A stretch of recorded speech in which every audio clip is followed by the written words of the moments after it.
Assalamualaikum warahmatullahi wabarakatuh. Al-Fatihah. A'udzubillahi minasyaitonir rajim. Bismillahirrahmanirrahim. Alhamdulillahi rabbil alamin. Ar-Rahmanir Rahim. Maliki yaumiddin. Iyyaka na'budu wa iyyaka nasta'in. Ihdinas siratal mustaqim. Siratal ladzina an'amta 'alaihim ghairil maghdubi 'alaihim waladdallin. Amin. Alhamdulillahi rabbil alamin. Salatu wassalamu ala asyrafil anbiya'i wal mursalin wa ala alihi wa sahbihi ajma'in. Subhanaka la ilma lana illa ma 'allamtana innaka antal alimul hakim. Wa la hawla wa la quwwata illa billahil 'aliyyil 'azim. Allahumma zidna 'ilma warzuqna fahma. Allahumma faqihna fid din wa 'allimna at-ta'wil amin ya rabbal alamin. Muslimin sidang Jumaat yang dirahmati Allah sekalian. Alhamdulillah, insya-Allah ruang kesempatan yang ada pada tengah hari ini saya nak berkongsi dengan tuan-tuan satu tajuk daripada kitab Mukasyafatul Qulub ataupun penenang jiwa yang ditulis oleh Al-Imam Al-Ghazali rahimahullahu ta'ala alaih. Bab menangis kerana takut kepada Allah Subhanahu wa ta'ala.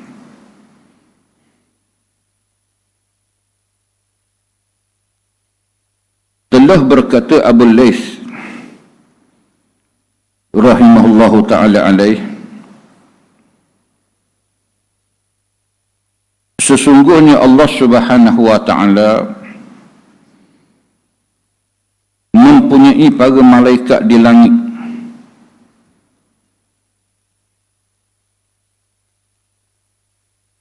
di langit 7 bersujud sejak Allah menciptakan mereka sampai hari kiamat.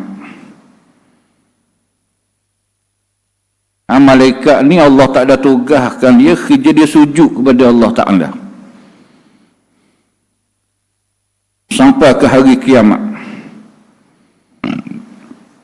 Mereka takut menderhakai Allah. Ketika hari kiamat mereka mengangkat kepala. Hari kiamat baru angkat kepala daripada sujud. Seraya berkata, Maha Suci Engkau, kami telah menyembah Engkau dan sungguhnya, dengan sungguhnya. Demikian inilah yang tersebut dalam firman Allah Ta'ala dalam surah An-Nahl ayat yang ke-50 yang bermaksud mereka itu yakni malaikat takut kepada Tuhan di atas mereka dan mereka memperbuat apa yang disuruh. Inilah di antara sifat mulia para malaikat. Mereka digelar golongan muqarrabin yang sentiasa menghampirkan diri kepada Allah Subhanahu wa ta'ala. Mereka sangat takut kepada Allah Subhanahu wa ta'ala sehingga mereka tidak berani sama sekali mengingkari apa sahaja yang diperintah oleh Allah Subhanahu wa ta'ala kepada mereka. Allah Ta'ala suruh sujud, tak bergerak malaikat sampai ke hari kiamat. Bila diizin baru diangkat kepala. Rasulullah sallallahu alaihi wasallam bersabda, ketika tubuh seorang hamba bergetar kerana takut kepada Allah Ta'ala, berguguranglah dosanya bagaikan dedaun jatuh dari pohonnya. Bila hamba ni Dia ada perasaan takut gerung pada Allah Ta'ala. Takut kepada Allah Ta'ala sampai bergetar tubuh. Memikirkan maksiat, memikirkan dosa, dan memikirkan azab yang sangat berat yang Allah Ta'ala janjikan pada hari kiamat.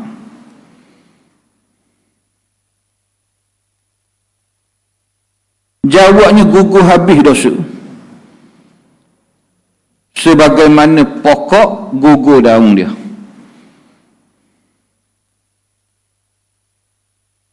Sayyidina Ali karramallahu wajhah,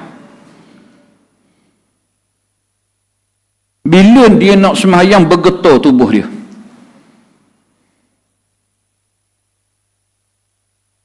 Merah muka dia, serius wajah dia. Orang tegur Sayyidina Ali. Ali, sebab apa setiap kali nak sembahyang tubuh kamu bergetar?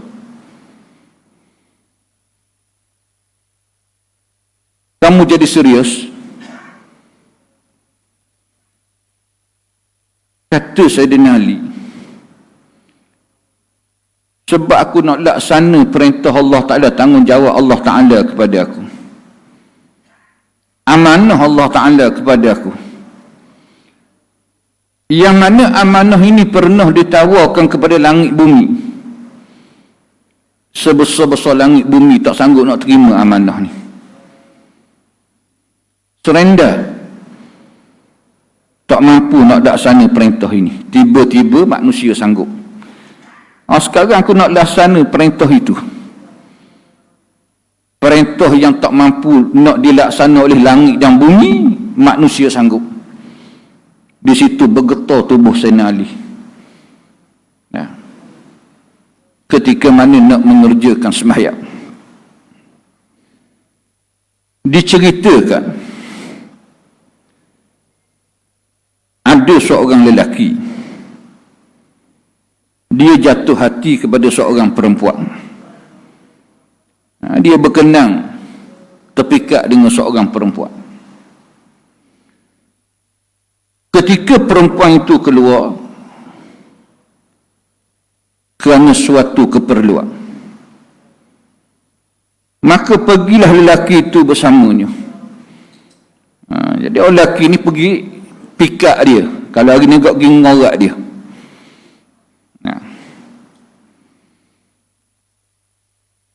Sesampai di kampung yang sunyi ketika orang sudah tidur, lelaki itu menyampaikan maksud hati dia. Dia ajak perempuan itu berzina.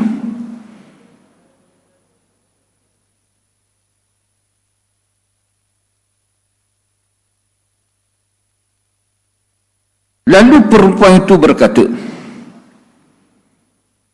lihatlah, apakah orang-orang telah tidur semuanya? Pergi cek tengok ada orang tak?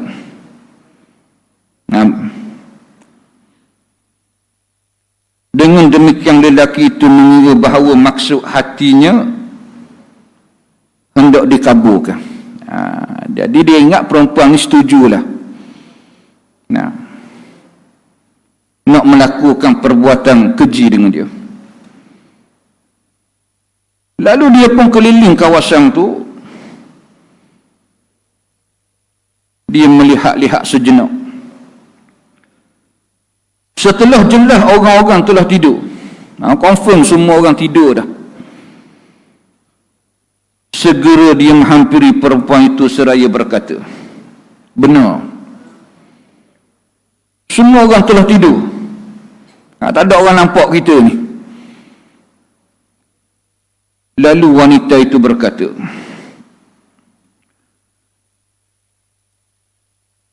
bagaimanakah pendapatmu dengan Allah?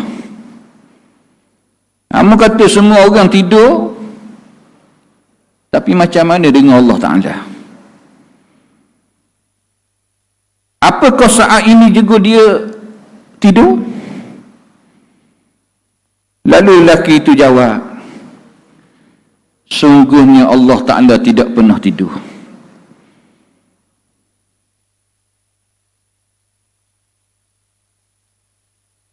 La la ta'khudhu sinatun wa la naum. Dia tidak mengantuk dan dia tidak tidur. Inilah Allah Subhanahu wa taala.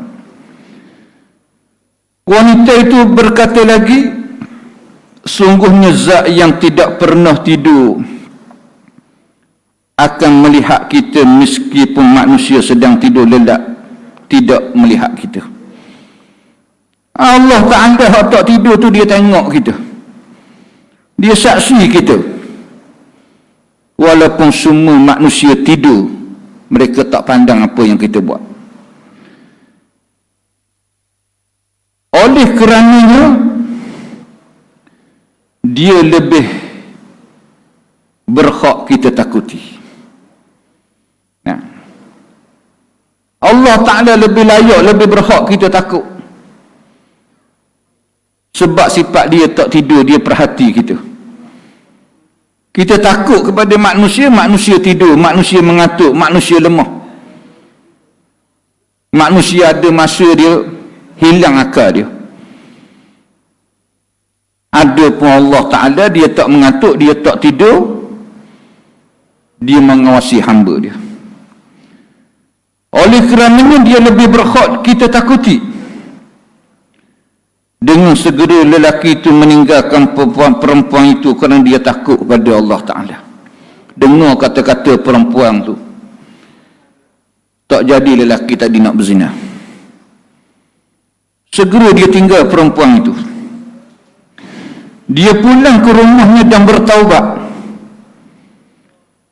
Setelah dia meninggal dunia, ada seorang bermimpi bertemu dengan dia. Lalu ditanya, apakah yang dilakukan Allah Ta'ala kepadamu? Lelaki itu jawab, Allah telah mengampuni dosaku kerana ketakutanku dan meninggalkan dosa itu. Aku dapat keampunan Allah Ta'ala. Semua dosa aku diampun. Sebab di dunia aku pernah takut pada dia. Bila aku nak buat dosa, tiba-tiba aku diperingatkan tentang keesaan Allah Ta'ala, pengawasan Allah Ta'ala, yang tidak tidur, yang tidak mengantuk, yang menyebabkan aku takut, aku gerung, aku tinggal dosa, aku taubat sungguh kepada dia.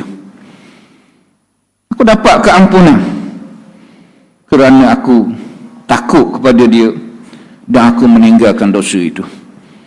Jadi kisah ini memberi pengajaran yang besar kepada kita betapa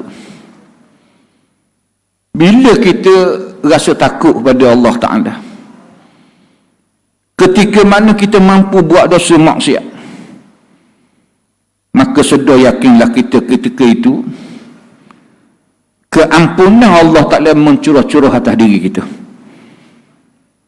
Dosa kita dibersihkan oleh Allah Subhanahu wa Ta'ala. Hikayat. Satu kisah. Di dalam golongan Bani Israel ada seorang lelaki abid, cerita Imam Ghazali, orang yang kuat ibadah, yang menanggung keluarga yang ramai. Dia ditimpa kecelakaan yang menyulitkan dia mencari pendapatannya sehingga dia tidak mampu berbuat apa-apa. Dia ada anak ramai. Tiba-tiba dia jatuh sakit. Kalau ini buat aksiden yang menyebabkan dia tak mampu nak nafkah ahli keluarga dia.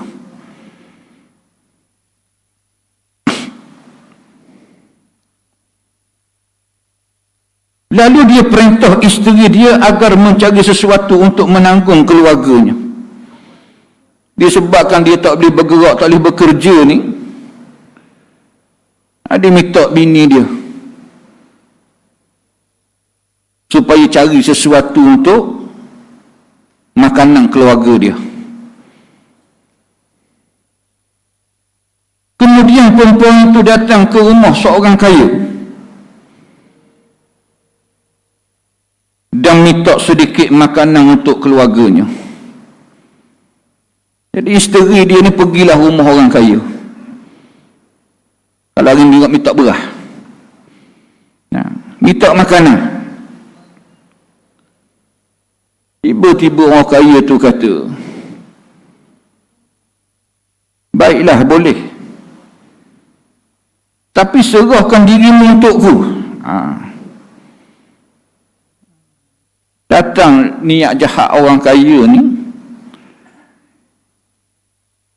dia nak perempuan yang minta bantuan ni, serahkan dirimu untuk aku sebentar, mak tidur dengan aku, gitu.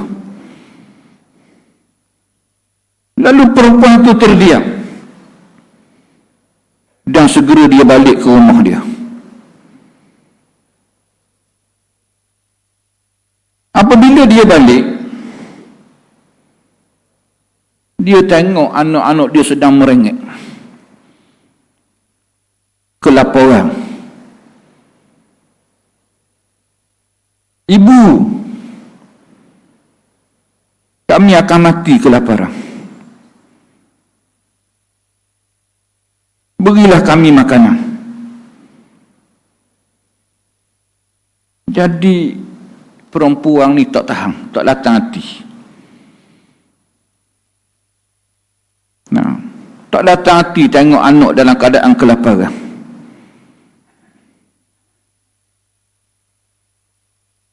Dia kembali ke rumah orang kaya tadi dan cerita pihak keluarga dia.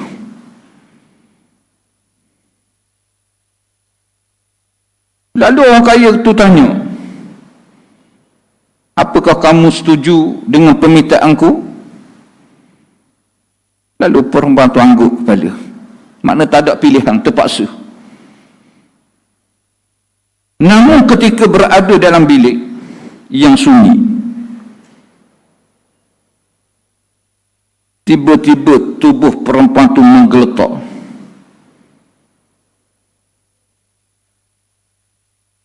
Seolah-olah seluruh anggota badannya hendak terlepas. Menggeletar ketakutan yang teramat. Maka orang kaya itu bertanya, mengapa engkau melakukan demikian? Sebab apa kamu ni? Lalu perempuan itu jawab, sebenarnya aku takut kepada Allah. Dia ada iman. Iman dia halang dia buat kerja terkutuk. Kemudian orang kaya itu berkata, engkau takut kepada Allah bersama dengan kefakiranmu. Dalam keadaanmu terdesak macam ni, anak-anakmu dalam kehausan, kelaparan, mu boleh takut pada Allah Ta'ala?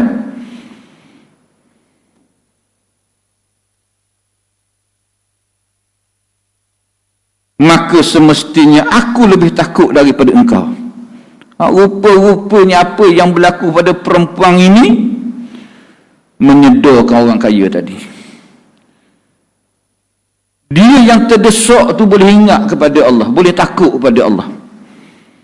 Sedangkan orang kaya ni hidup penuh dengan kenikmatan, mencurah-curah nikmat Allah Ta'ala ke atas dia, tiba-tiba dia tak takut kepada Allah Ta'ala. Dia tak syukur kepada Allah Subhanahu Wa Ta'ala.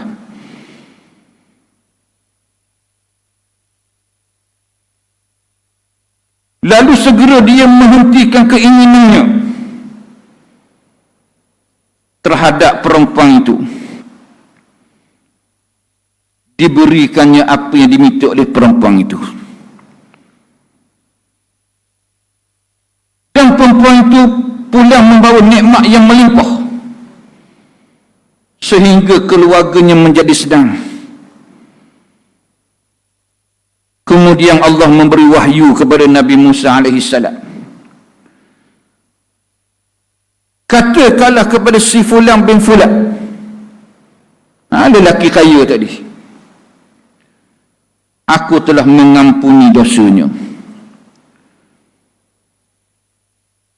Lalu Nabi Musa AS datang kepada orang kaya itu seraya berkata,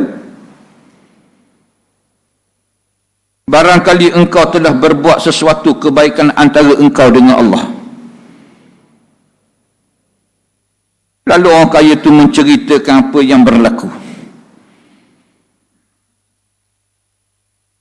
Dan Nabi Musa AS berkata, sungguhnya Allah telah mengampuni dosa-dosamu.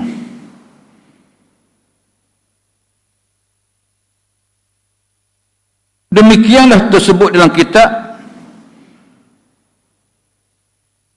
Majma'ul Lataif, Majma'ul Lataif. Takut kepada Allah Ta'ala ketika mampu mengerjakan dosa membawa kepada keampunan Allah Ta'ala.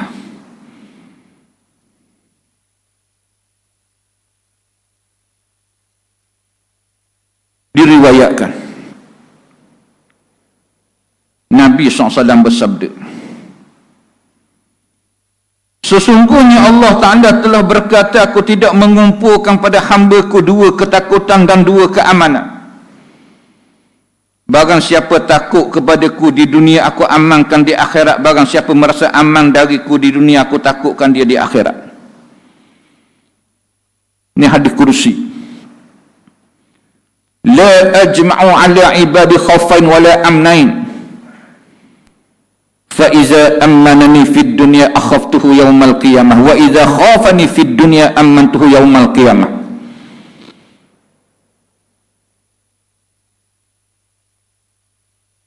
Allah Ta'ala kata, aku tak himpun ke atas hamba aku dua keamanan, begitu dua ketakutan.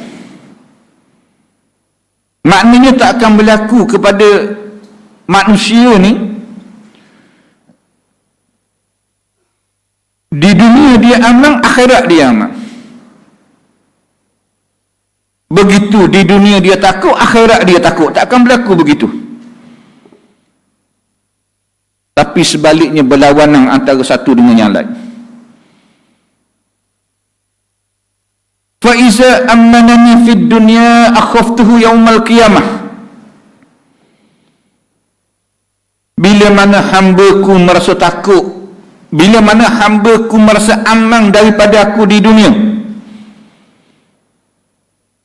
maknanya dia buat dosa maksiat, aman, tak ada apa-apa berlaku.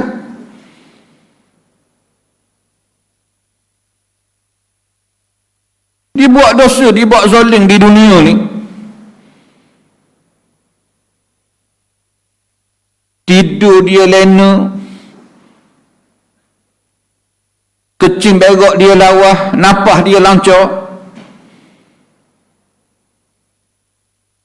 Bahkan setengahnya mencurah-curah pula rezeki, nikmat dunia ni,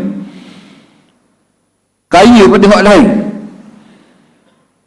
Nah, jadi dia rasa aman, tak ada apa-apa pun. Dah daripada muda sampai ketua buat tak ada apa-apa pun. Tak kena panas petir pun, tak kena musibah banjir pun, tak kena gempa bumi pun, tak sakit, tak mati-mati pun, aman. Allah Ta'ala kata apa? Akhaftuhu yawmal qiyamah. Pasti aku takutkan dia hari kiamat. Makna keamanan tu sekejap je. Fir'aun dibuat zalim pada Nabi Musa berapa hari je dunia ni? Tak sampai 1000 tahun.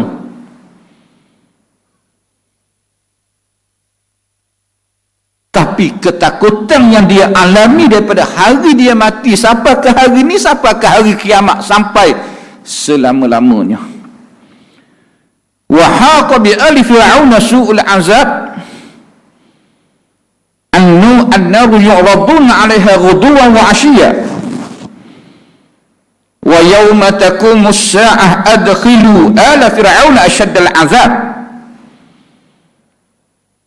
Dan Fir'aun serta bala tenteranya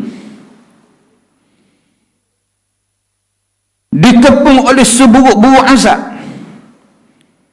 Dikepung Nabi Musa, kaum Bani Israel.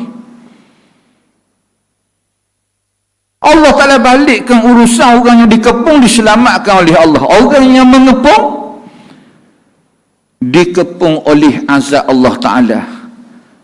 Lautan merah berada di tengkuk mereka. Lautan merah duk tekak dah. Nah, sampai ke mulut, sampai ke hidung, bahkan menenggelamkan mereka. Waktu tu baru amantu bi Rabbi Musa, sekarang aku iman sungguh pada Tuhan Musa. Apa makna penyesalan waktu tu? Annaru yu'radun 'alaiha ghuduwan wa 'ashiyya. Neraka diperlihatkan kepada Fir'aun dan bala tenteranya pagi dan petang. Allah Ta'ala cerita kedudukan Nabi Musa, Fir'aun, walaupun jasad dia masih ada di dunia hari ini, tapi hakikat sebenar Fir'aun ni sedang diazab dalam kubur. Daripada hari mula mati dia sampai hari ni, berapa ribu tahun, berapa juta tahun dah.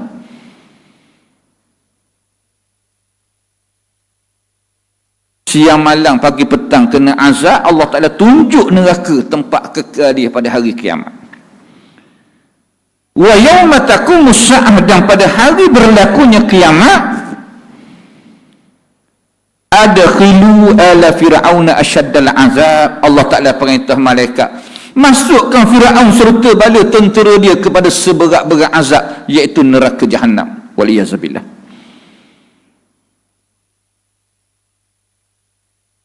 Abu Jahal, Abu Lahab, berapa hari dunia dia mempermainkan Nabi Muhammad SAW dengan penuh kesombongan, rasa diri kuat, rasa diri berkuasa. Tak sampai 100 tahun pun lawang Nabi Muhammad SAW. Akhirnya Allah Ta'ala rasakan penyesalan, ketakutan kepada Abu Jahal, Abu Lahab dan pengikut-pengikut dia. Hal wajadtum ma wa'ada rabbukum haqqan wa inni qad wajadtum ma wa'ada rabbi haqqan. Nabi kata sahabat, angkut bangkai-bangkai musuh yang terbunuh dalam perang Badar, campur dan telaga buruk. Lalu Nabi pergi pada bangkai-bangkai itu, Nabi bersabda, hal wajadtum ma wa'ada rabbukum haqqan. Adakah kamu dapati janji Tuhanmu aku sampaikan selama ni benar? Wa inni qad wajadtu ma wa'ada rabbi haqqan. Sungguhnya aku dapati janjiku Tuhanku sangat benar. Tak sampai 100 tahun buat macam-macam kepada Nabi Muhammad SAW dengan rasa penuh keamanan. Akhirnya bertemulah penyesalan, ketakutan. Hari ni dah 1400 tahun lebih takut dia. Aman dia tak sampai 100 tahun. Takut dia dah beribu tahun. Bahkan berkekalan sampai ke hari kiamat. Bahkan untuk selama-lama, waliyazabillah. Wa iza ammanani fid dunya akhaftuhu yaumal qiyamah. Apabila hamba-Ku merasa aman kepada aku di dunia, aku takutkan dia hari kiamat. Wa iza khafani fid dunya amantuhu yaumal qiyamah.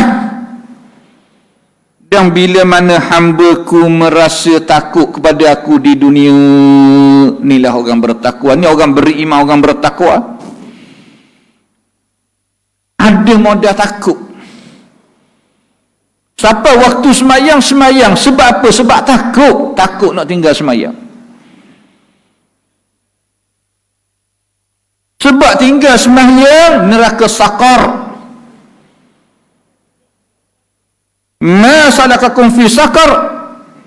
Qalu lam nakum minal musallin. Dialog ahli syurga dengan ahli neraka. Allah Ta'ala beri hari kiamat, ahli syurga tegur ahli neraka. Sebab apa duduk neraka sakar ni?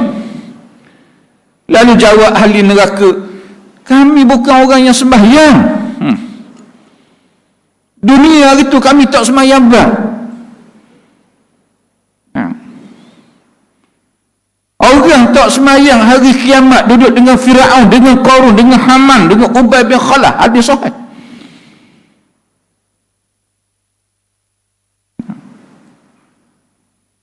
Sejahat-jahat manusia, Firaun, Qarun, Haman, Ubay bin Khalaf. Tiba-tiba hak tak sembahyang bang satu level ni dalam neraka. Di situ timbul takut. Rajin malah, sakit demam, apa keadaan sekalipun sembahyang. Sebab ada modal takut. Nah, masuk Ramadan puasa, orang tengok tak minum air. Sebab takut. Nah, takut kepada Allah Ta'ala.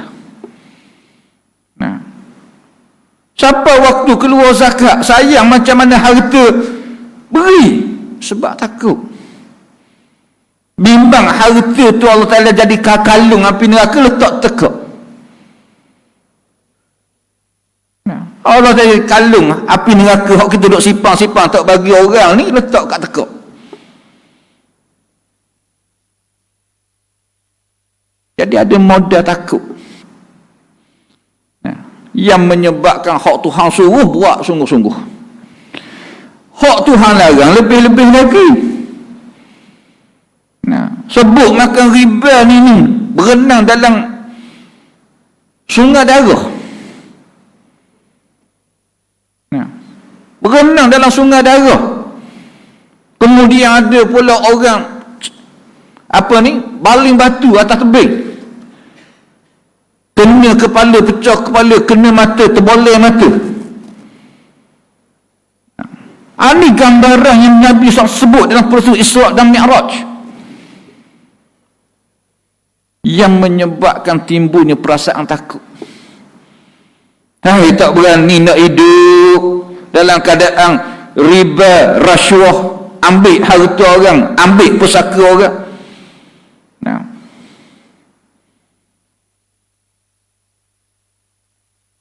Tak berani nak khianat kepada amanah.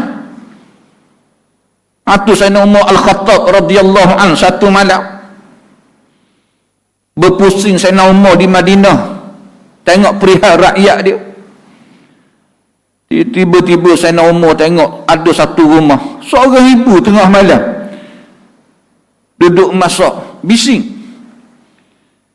Tegur Sayyidina Umar, wahai ibu, apa yang kamu buat tengah malam ni? Kata ibu ni, aku masak pasir capur batu. Sebab nak memperdayakan anak-anakku supaya dia tidur. Anak-anak aku dalam kelaparan. Umar dia lupa aku. Kena atas kepala Sayyidina Umar. Umar dia lupa aku, bantuan tak sampai ke rumah aku ni.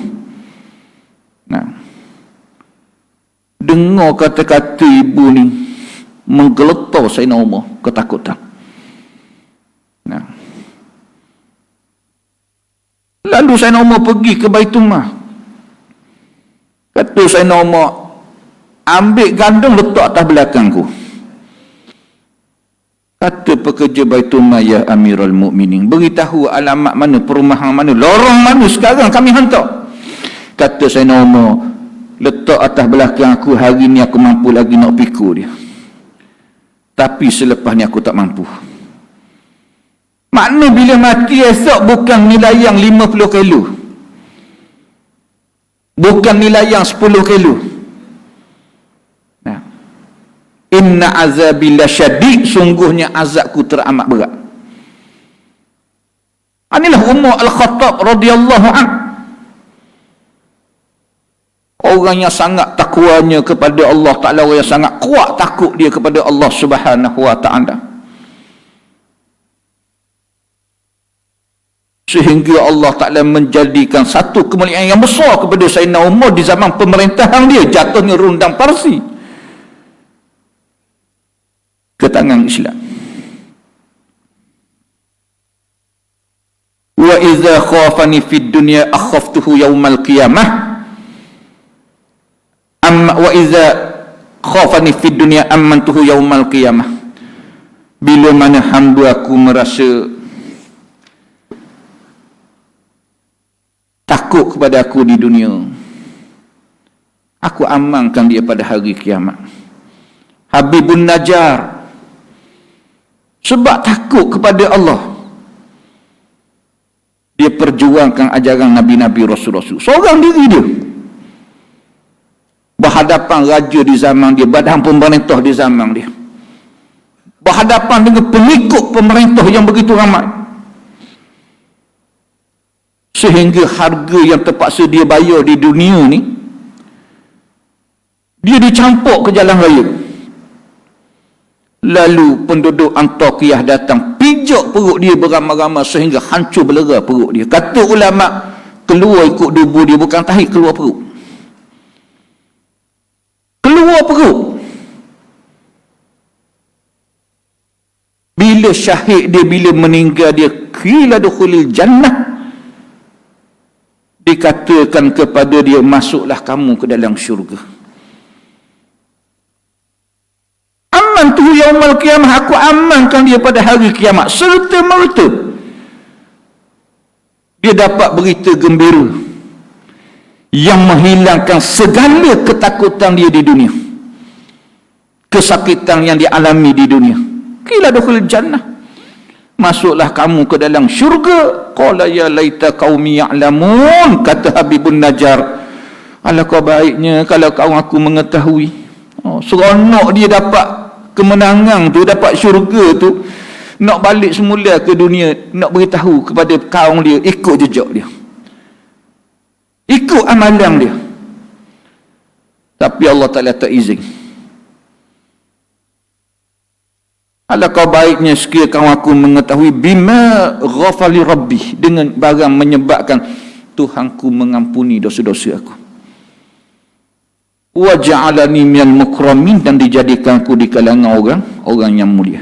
Fa iza ammanani fa iza khafani fid dunya akhaftuhu yaumal qiyamah. Bila hamba aku merasa takut pada aku di dunia, aku amankan dia pada hari kiamat.